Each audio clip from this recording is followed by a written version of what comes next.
Hey, what's up, everybody?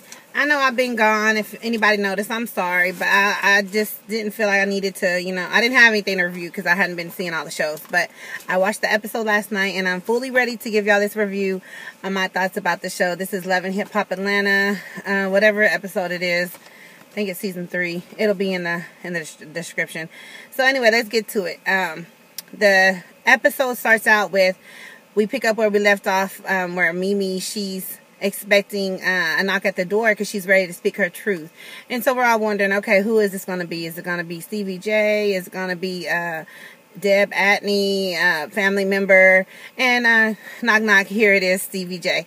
Side note, I'm glad to see that, Stevie J is seemed to be supportive of Mimi even through, this big ordeal with this whole sex tape.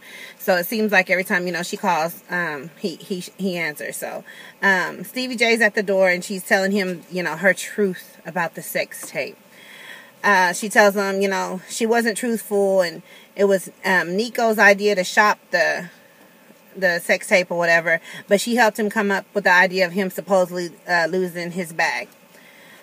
Take a second, even though we don't care about the sex tape, just to think about the episode where, last season where she obviously was a great actor. Well, a lot of people didn't say she was great. I actually did believe her because she gave us some tears. She seemed when he told her that he supposedly lost the tape, the bag or whatever, and that's how the tape got leaked and all that crap. I halfway was buying it, so yeah. Anyway, moving along, that was all straight. That literally was acting. So, Nico, tells Mimi, he'll be the bad guy, he'll take the rap or whatever. But she should have known that she was going to look bad too, hello, it's a sex tape. But anyways, Mimi says, before they out me, hell, I'll tell on myself. So this is what she's, doing with the old Stevie J at the house. And, Mimi, she says she learned her lesson, and Stevie's like, she's forgiven. He forgives her for lying over a year, by the way, He tells her, he's not mad at her. He shows her support. So, good for Mimi. Of course, Stevie's like, who am I to judge you? All the shit that I did, who am I to judge you? So, your decisions were yours. And Mimi says, she feels like she's free now, like a weight's lifted, she can breathe, now that she's, basically this is the whole episode, when it comes to Mimi, that she's outing herself. So, he kisses her neck and they hug. It was cute, and then, Stevie J lets her know family over everything. So, I'm not mad at that. That's the truth. So, moving along, to the next scene we get with, Scrappy and Ernest. Ernest calls Scrappy up. Apparently, he wants to talk to Scrap since the dinner that they had, it didn't go well. So he says, Jasmine, Scrappy's sister, she hates him, but, he wants to work it out with her, basically leading up to, this is why, because, I want to marry your mom. So I'm thinking about proposing and, Scrap, he seems cool with it. He says, basically, take Mama D off my hands, please. Somebody, thank you, Jesus. Take care of her, too. That's his mom, so of course he wants her, to be taken care of, and then benefit for him, so she won't be all up in his business, and he don't have to worry so much about her, and I think he's happy that somebody is willing to be with his crazy ass mama. So moving past that scene, we get to the scene with Kalina. Her house scene. So she's cooking breakfast, and I guess Mona said we need another breakfast scene. I didn't see all of last episode, but I know Jocelyn had cooked breakfast, and it's been looking pretty good though. I don't know, they side party if IHOP was one of their sponsors or what, but we got another breakfast scene. She's cooking, she got the baby on her hip and everything, and she starts telling us that Tony walked in at 10 a.m. Like, basically, he didn't come home. He came in at 10 a.m. And Tony's like, come on, man. I've been working all night, supposedly. And Kalina said, then she starts acting kind of crazy. Tony tells her, don't act like that. And she's like, of course, I'm going to act like that if, this is, you're acting like the past. So I'm going to act like I'm gonna react like how I did in the past, you know, basically just, you know, crazy or whatever. And she's upset, and Tony, he starts telling her that the management shit is dead. Of course, she doesn't like that, but also she knows that because they haven't been getting anything done as far as her music apparently. And he tells her to do her music on her own, and because the creative, it ain't going nowhere. So that really pisses her off. That's when she throws a plate. She just breaks that bitch across. Just not a paper plate. You know, a regular plate, and just smashes it against just breaks against the countertop and everything. And you know, he's like, I'm done. Find somebody else to manage you. I was like, really? Like, you coming in at 10 a.m., you should expect for her to act. Anyway, because, you know, find somebody else to manage her. Okay, so when she starts getting money with somebody else, how you going to feel then? Because I heard that, you know, she could sing. From what I heard, you know, she's a good singer. So that's unfortunate that she ain't got a deal. But, you know, the music industry, like they always saying, is tough, even for people who do have talent. But we'll get to JusCindy in a little bit. The next scene, we're at Cena's house. The camera's like dead on Jock's face. He's like supposedly have been sleeping on the couch, and she's like, good morning. And then, you know, he wakes up and he starts telling us in the confessionals that he's been sleeping at Cena's house. And of course, Cena, she's hoping still that her family's going to somehow be put back together, even though she knows that he's only over there because him and KD, you know, had they beef or whatever. So they start talking. She said, but she starts telling him she's tired of being a doormat. She's tired of, you know, his shit. What does KD have that I don't have? And all that crap, you know, just showing her insecurities. I'm always surprised at what people will do and say on these shows, because some of it is true, and by saying that is clearly her insecurity that showing when she says stuff like, "What does she have that I don't have?" Who gives a fuck if that's who, you know, he wants to be with? Anyway, she's playing herself. She's obviously, you know, just whenever he wants to come over there, she's opening her arms, her house, whatever, her legs, whatever, to him. And, you know, she knows what she's doing. That's her bad. So I don't know why she's telling him that, you know, he's tired. She's tired of his shit, because Jock, he don't even really answer her when she says, what does she have that I don't, or whatever. So moving along from them, excuse me, the Margot, I think it was an art show or something, the scene. Arian's modeling for Margot. I don't really support that, but whatever. Arian's new body is painted. From what I could see, it looked nice, and it did look like art, obviously. And, you know, Margot, she's excited. She's looking at it. I guess she had just got it done. She's like, oh, I love it, you know. And then here comes Frico.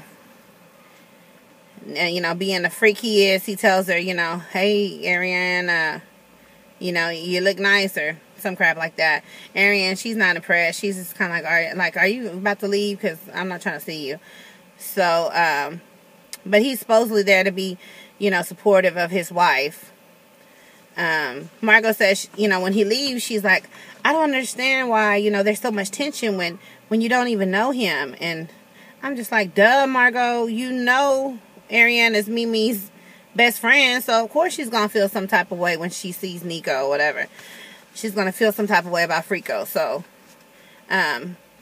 Ariane, and I'm pretty sure in the confessional somewhere along the line, Ariane says, you know, she knows that Mimi's mad, upset or whatever about her working for Margot, but she said this is business. You know, she's trying to get paid. So, you know, I'm not mad at her. You know, get your paper, boo-boo, but I personally wouldn't have done it. I don't think that she's getting paid that much to she could have. I just don't support that. If Mimi is truly her best friend, you know, I feel like she would have dealt with it in a better way than whatever happened on the last episode. Which I didn't see everything on the last episode, but still, the fact is she's working for the enemy, so whatever. Moving along, I think she said that she was real with Mimi. Oh, Lord, y'all. It's hot. It's like 8 o'clock p.m. here in Texas, and it's still like 100 degrees. So I'm getting sidetracked because the heat and the bugs. But anyways, Ariane, she says that Mimi's probably just mad because she keeps asking questions about the whole sex tape. I'm like, well, I would be mad too if you just constantly asking me the same questions. I mean, damn. Obviously, Mimi was gonna come out in her own time. So, you know, all those extra questions and stuff, it didn't really prompt her to, you know, Mimi to spill her truth any quicker. But anyways, you know, Ariane, she tells us she has unanswered questions, and that's why she talked to Margot. Because I felt like she shouldn't even have talked to Margot. What the hell is she talking to Margot for? But anyways, that's why she talked to Margot in the first place, is because she supposedly has unanswered questions. So anyway, the event's about to start, and here comes Mimi.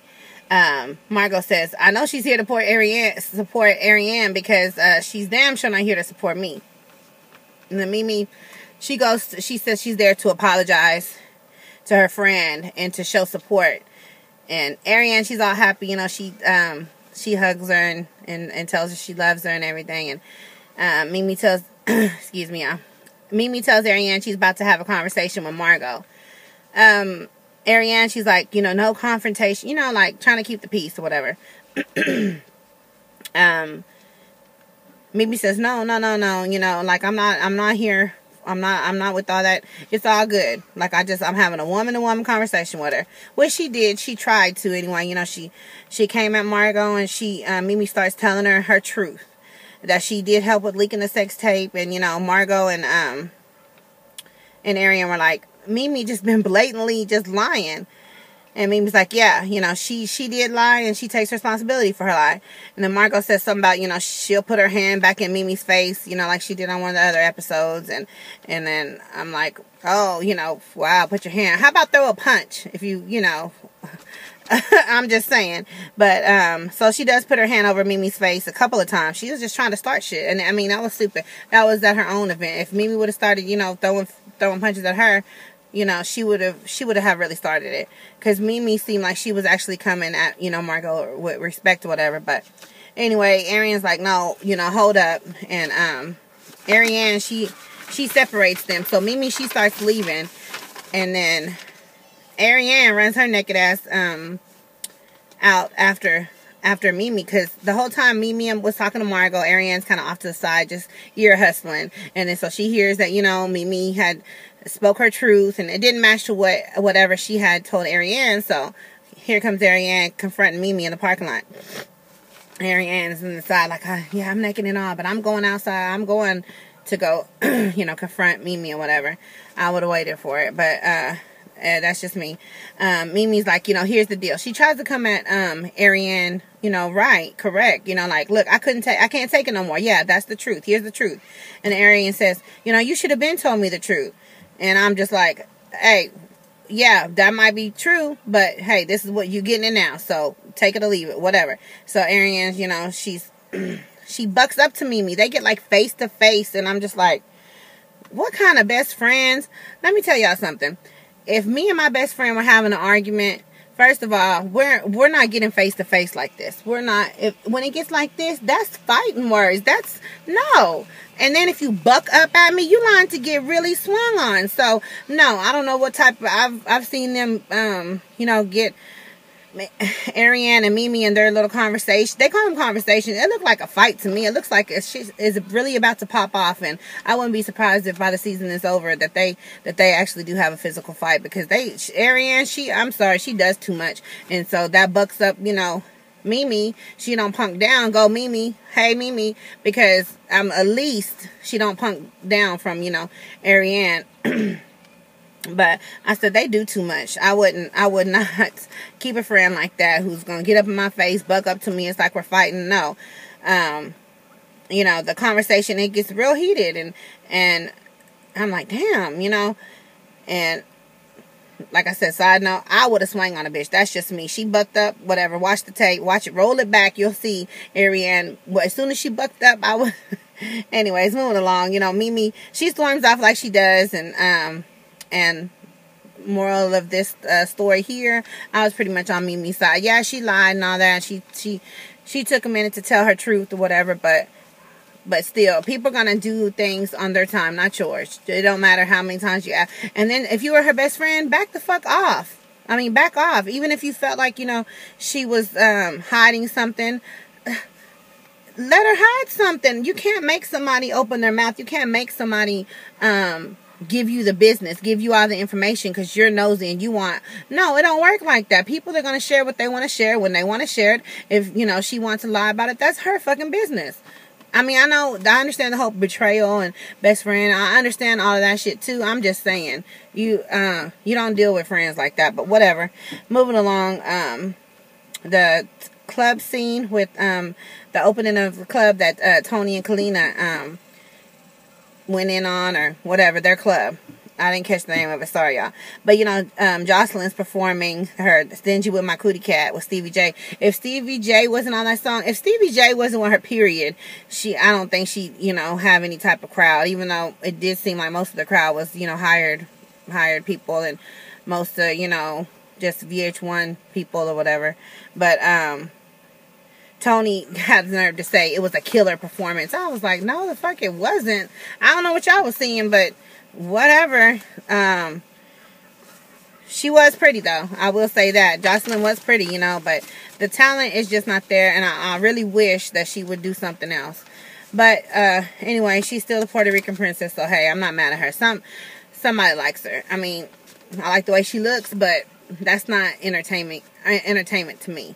But anyway, you know, Kalina, she's beautiful. She's talking to Rashida and Kirk. You know, they're talking about Rashida coming next to perform at the club. So that'll probably be coming up in the next episode or so. The boss bitch, you know, performing or whatever.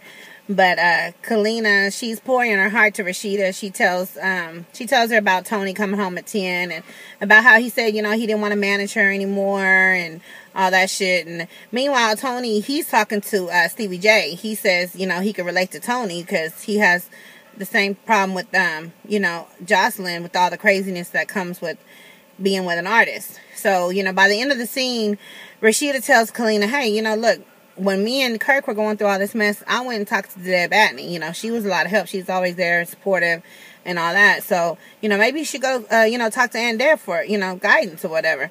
So, we'll probably see Deb on the next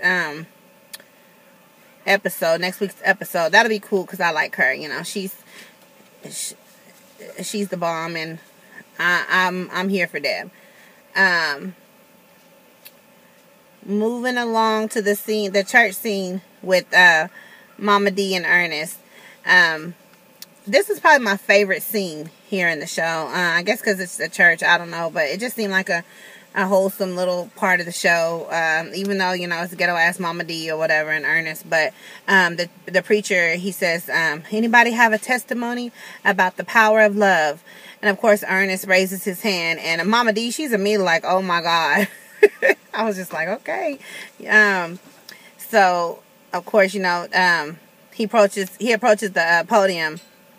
So he starts, you know, speaking his testimony and talking about, you know, Mama D, and then he ends up calling her, you know, to the front, and he says a few, you know, sweet things to her, and then he drops down to his knees, and, you know, Mama D says yes, and she says, yeah, I'll marry you again. Side note, okay, were they really married before? I don't know. I don't know. But, you know, she's like, yeah, I'll marry you again. Then here comes her song. You just hear it. You just hear it coming. So, of course, it goes into her singing her song, which to me, it almost seems like before the whole scene was set up that the church was like, you know, you got to sing this song. Like, the church even practiced it. And, you know, I actually like the song, so I don't ever mind hearing it, you know, her deep-ass voice, but, you know, she gets the church, you know, grooving and everything with her song, and it was a pretty cool scene. The choir even sings a part of her chorus. You know, they do like little ad-libs or whatever, I deserve, and it was pretty. It was nice to me, and I was happy for them, you know. Mama D, she say she got her king, y'all, so congratulations, you know, to Mama D and Ernest. Moving along to Nico apartment scene.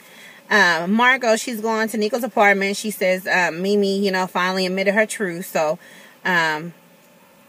Margot tells Nico, you know, Mimi showed up, and, you know, he acts like he didn't know. And I'm like, okay, wasn't he there supporting his wife before the show? Where did he go? How he didn't know that Mimi was there? Did he leave? I mean, the story is not adding up. But anyway, we're going to roll with it, whatever. Margot says, you know, she feels like a lot of this bullshit is her fault. You know, she feels like, you know, shit she created because, I guess, you know, because she cheated. And she starts crying, and Nico's like, yeah, you shouldn't have. And, you know, I resented you for that and the stuff you did. And he says, you know, but he wants to work it out. And he loves Margot. And Margot says, and then Margot just kind of like drops a little bomb. She's like, no, I think, you know, we're toxic for each other. And she says they can't get along. And she's, you know, telling us, you know, she don't think that it's gonna work out. Oh, and then she ends up telling Nico that she thinks they should separate. And Nico, you know, he seems obviously affected by it. Now, he said he was crying. I don't really remember a tear dropping, but whatever. We just gonna roll with it. If he did, maybe he does have a heart. I don't know. But Margot says, you know, she's over it, and I just think that, you know, she wanted to be on TV, and she wanted to make a few coins. I'm not mad at her, you know, I'm not, and if they don't get along, that's probably the best thing for him, because otherwise it seems like she's getting played anyway, so, because Nico, he's probably doing whatever he wants to do anyways. So moving along to the KD, in house, KD's house, sorry, y'all, with Jock.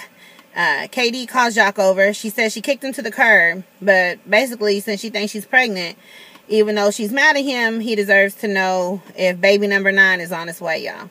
Okay.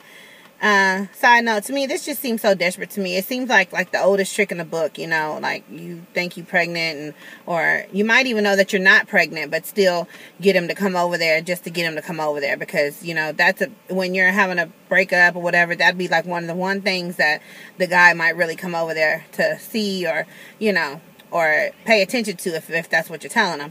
So, she starts telling him, you know, he deserves to know whether or not she's pregnant. She still loves him, and, you know, to me, she's obviously not over him.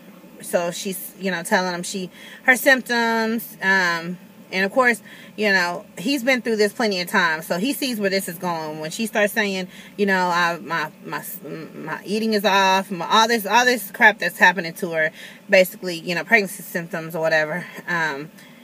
So he starts getting nervous and shit, you know. So the moment of truth, she goes to the bathroom, she takes a test, or, you know, they wait, and then thankfully, she's not pregnant. So, side note, VH1, they ain't shit for trying to really make it seem like that she was pregnant in the previews to this episode. They edit that shit, and I knew it. I caught on to them a long time ago, but they edit that shit like, she said, I'm pregnant, you know. They edited that just right or whatever to make it seem like she was pregnant. And, you know, both of them say, thank God. Katie, you know, she still looks upset. She looks emotionally unstable. She looks like she sounds almost like how she done the last episode. So this is not good for Katie. I'm gonna need for Katie to get her shit together, because she came in so strong, and, you know, she had 15 jobs and all that crap. Strong, independent woman. She don't need a man, but, you know, she wanted job, all that stuff. I'm gonna need for her to bring that Katie back and get over Jock, or do something. I'm gonna need for that Katie to come back. Dust them off, move it along, and because she's a beautiful girl, and she's hung up on the wrong guy. But Katie asked, you know, what if I was pregnant? And Jock says, you know, he don't want to have another baby out of wedlock. And I'm like, oh, so now you care? Okay, whatever. Sit down somewhere, Jock, because that's not what you care about. You don't care about that. So anyways, he says, at the same time, I don't want to marry you. So, and then of course she don't want to marry him either, if that's the only reason why I'm just wondering, where is this marriage talk coming? I guess they talked about marriage before, I don't know, but he's like, you know, I wouldn't want to have a baby out of a wedlock, but I also don't want to marry your ass either. So, she's like, of course I wouldn't want you to marry me, you know, if if it was just for the baby anyway. So I don't even understand why they were on that subject. But you know, she starts to see and tells us in the confessional that she's starting to see that Jock may not be the man that she needs. And I'm like, really? You just now seeing that? Like, get the fuck out of here, KD. I do like KD, but really, you're just now starting to see. You should have accepted that a long time ago. As soon as you knew that he had all these kids and stuff, and all this drama with the baby mama, and as soon as you saw that video, you know, and knew that he was cheating on you, you should have seen then.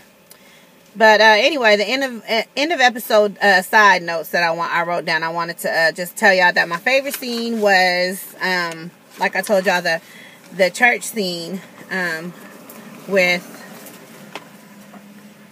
you know, Mama D and Ernest. And my biggest annoyances were that we're still talking about this damn sex tape. Don't nobody care about that sex tape. And then Ariane's ass annoyed me pretty bad on this episode, because I just wouldn't tolerate how she treats Mimi, and how, I don't know. I'm just more on Mimi's side with this one. We didn't get to see Jessica, Dime, Ashley, or Carly tonight. I wouldn't have mind seeing them. So I'm looking forward to next week's episode. It seems like it's going to be more exciting than this episode. So Kalina, she's going to talk to Aunt Deb. Jessica, she's going to, you know, confront Jocelyn. I'm ready for that. I'm really ready to see how that's going to go. Mimi and Margot, they look like they're having a picnic inside the house. I don't even know why they're... I hope that's the last sit down that they have, because it's not going to go right. It's going to be the absolute same. And side note, Ariane's there for what? I don't know. So I'm going to leave this to be the last sit down. But anyways, that was my review. Hope y'all like, comment, and subscribe. Thanks for watching.